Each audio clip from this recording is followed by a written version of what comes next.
Hi friends, Bharat Pakistan మధ్య జరిగిన ఈ కాల్పుల విరమణ అంటే సీజ్ ఫైర్ అనేది కేవలం ఒక పాజ్ మాత్రమే. ఆపరేషన్ సింధూర్లో అది ఒక పాజ్ మాత్రమే.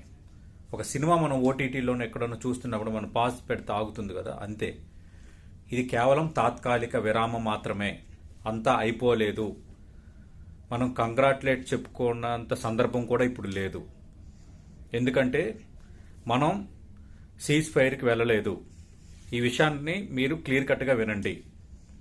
పాకిస్తాన్ డీజీఎంఓ అంటే director general of military operations, మన డైరెక్టర్ జనరల్ ఆఫ్ మిలిటరీ ఆపరేషన్స్కు కరెక్ట్గా మధ్యాహ్నం 3:35 ఫోన్ చేసి కాల్పుల విరమణ పాటించాలని మేము ప్రపోజల్ పెడుతున్నాం, దయచేసి యాక్సెప్ట్ చేయండి అని అడిగితే మనం యాక్సెప్ట్ చేశాం.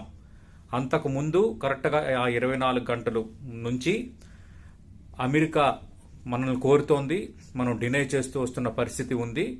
కానీ ఈరోజు ఉదయం పాకిస్తాన్ అమెరికాను అప్రోచ్ అయ్యి మీరు మధ్యవర్తిత్వం వహించండి, మీరు ఒక మాట చెప్పండి, మేము తీవ్రంగా ఇబ్బంది పడుతున్నాం, తీవ్రంగా నష్టపోతున్నాం అన్న అంశాన్ని ప్రస్తావించినప్పుడు అమెరికా చేసిన అప్పీల్ని పరిగణలోకి తీసుకొని ఒక సెక్యులర్ కంట్రీగా, ఒక దౌత్య నీతిని ఎప్పుడూ పాటించే అతి పెద్ద ప్రజాస్వామ్య దేశంగా భారత్ తీసుకున్న నిర్ణయం సోమవారం అంటే 12వ తారీఖు సాయంత్రం 5 గంటలకు director general of military operations Pakistan, director general of military operation India మధ్య చర్చలు జరుగుతాయి. ఆ చర్చల నేపథ్యంలో మనం కీలక డిమాండ్లను వాళ్ళ ముందు పెట్టబోతున్నాం. వాటికి అంగీకరిస్తేనే కాల్పుల విరమణ అనేది కంటిన్యూ అవుతుంది, లేకుంటే మళ్ళీ అమెరికాను మనం ప్రశ్నిస్తాం.